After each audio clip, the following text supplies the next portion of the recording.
Greetings, friends. It's a privilege and also a pleasure to be with you in this sacred virtual space today. If I was to ask many of you what day it is on the calendar today, I know I would get a lot of Valentine's Day responses.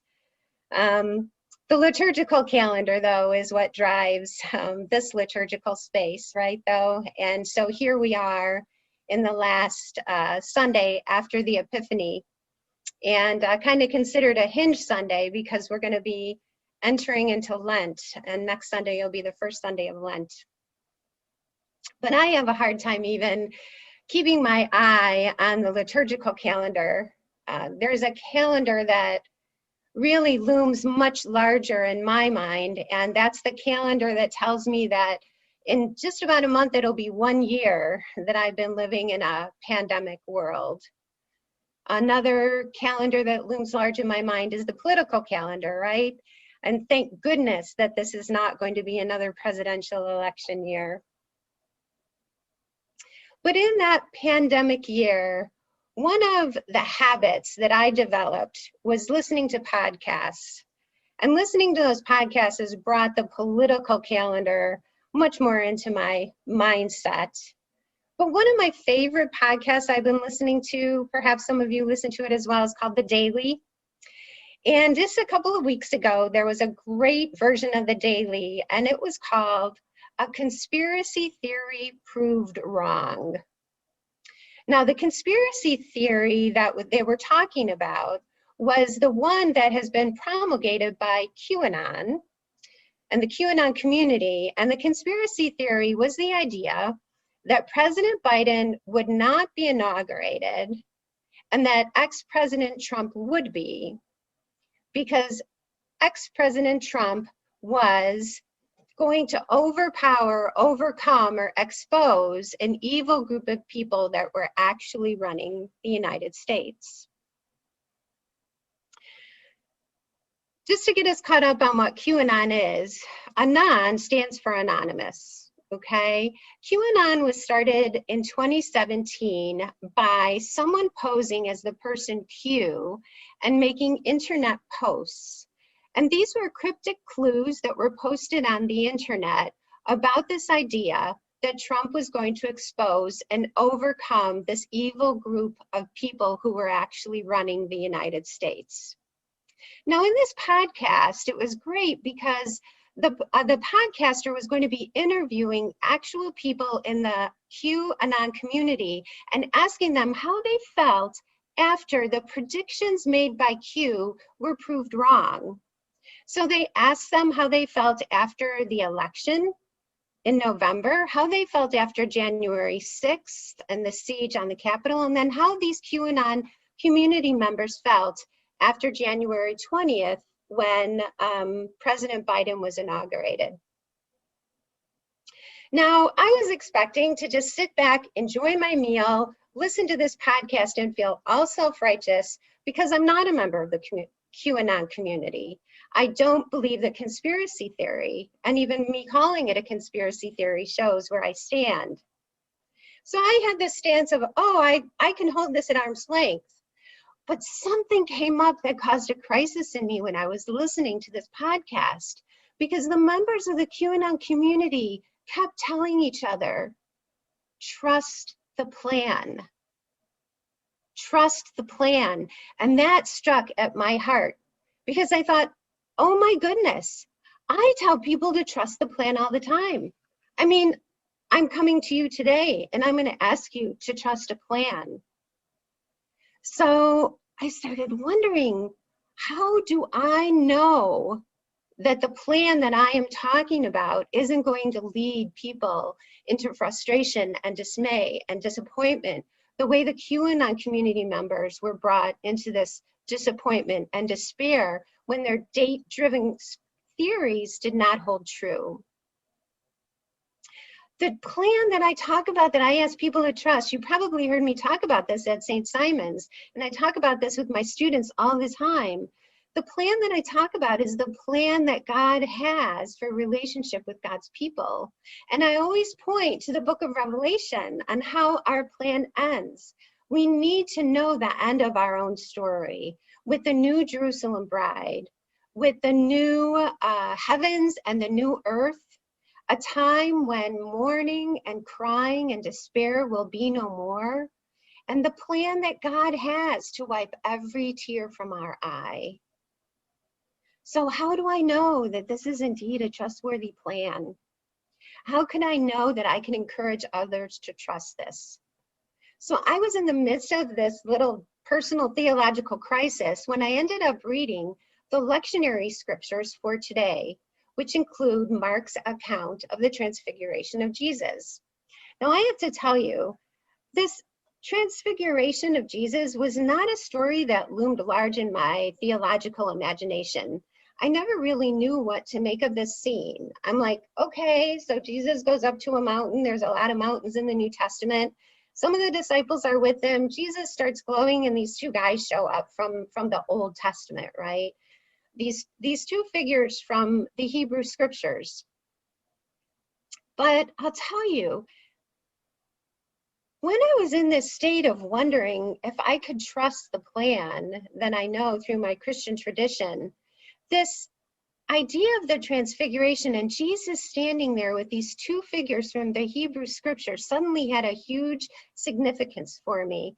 And I realized that this was actually a great contextualization.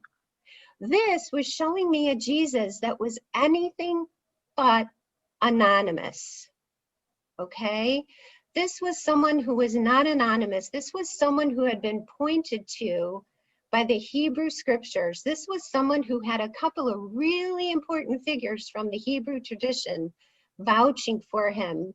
And Jesus, in turn, was telling his disciples to trust the plan.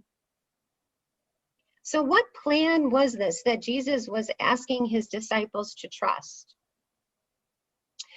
So one of the things we have to remember is that right before the transfiguration, we have the scene that we're all so familiar with.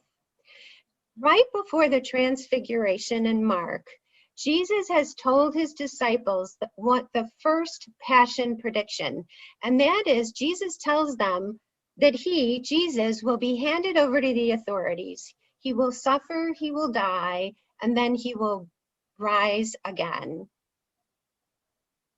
And if you remember, Peter is not so thrilled with this plan. This is the scene that we all know, where Peter's like, wait a minute, Jesus, I am not so hot with that plan. And so Peter actually ends up rebuking Jesus. This is in chapter 8. And Peter took Jesus aside and said, no, I don't like this plan. And so what does Jesus tell Peter?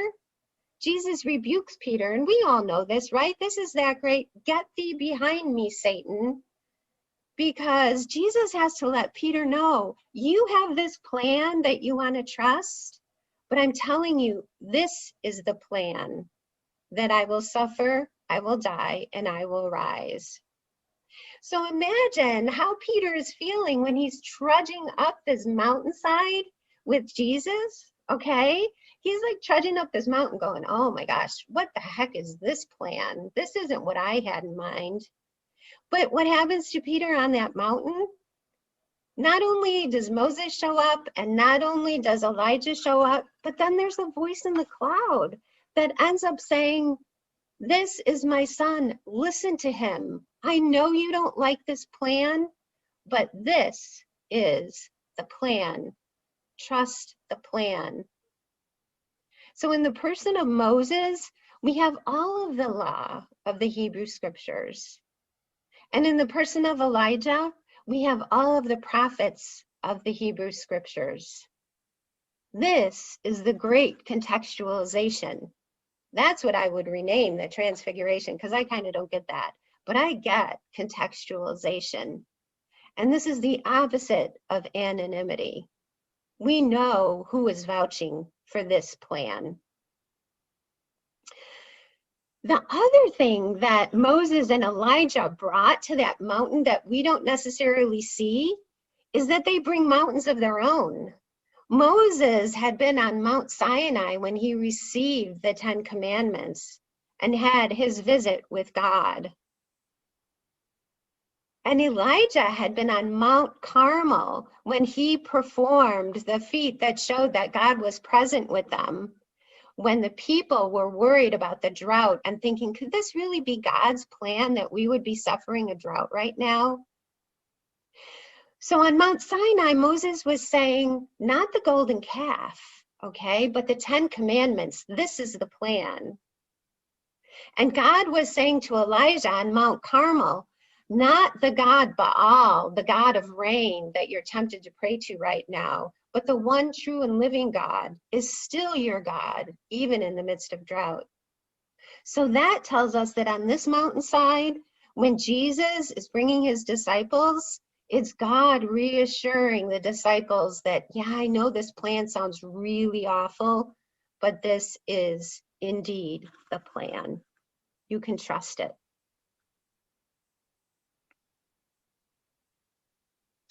So I want you to realize this is not a sermon about QAnon bad, Christianity good. It's not a sermon about QAnon's a lie, Christianity is truth. This is a sermon about recognizing that all of us are human and we're all going to want to trust a plan. A plan is what we look for when we are faced with despair. When we're faced with confusion and loss, we will try to make sense out of it. We create order out of chaos with a plan. That's what this sermon is about. It's about plans and trusting plans. It's this human condition that I want to highlight for us today. The human needs that we all share. We all share the need for knowledge and certainty, safety and security, and we all share the need to be acknowledged as unique and precious and loved. And the same needs that bring us to religious affiliation can also bring folks to search out the plans and the answers that lie in conspiracy theories. Now, I do have a confession to make, okay? I actually read a lot and listen to a lot of stuff about QAnon folks and the QAnon community because I think I actually share some traits with them. I learned early on that the people in the QAnon community really love to do research. They're research junkies, as we call them. And boy, have I been called a research junkie, okay? I love delving into subjects and unearthing new information and connecting the dots between things. I mean, that's what I have been doing since I went to seminary. And I definitely know the high that comes from discovering a truth, something that really makes sense. And I also heard that the QAnon community folks have their research fueled by grievances. That made me stop and think. And then I realized that a grievance is exactly what brought me to seminary. My grievance was, if Christianity is so great, then why is humanity still so cruel to each other?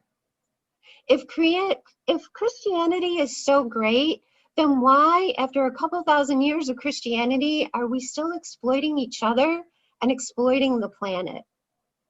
So yeah, it was definitely a grievance that led me to seminary, into my own research frenzies, into what is happening with this Christian plan.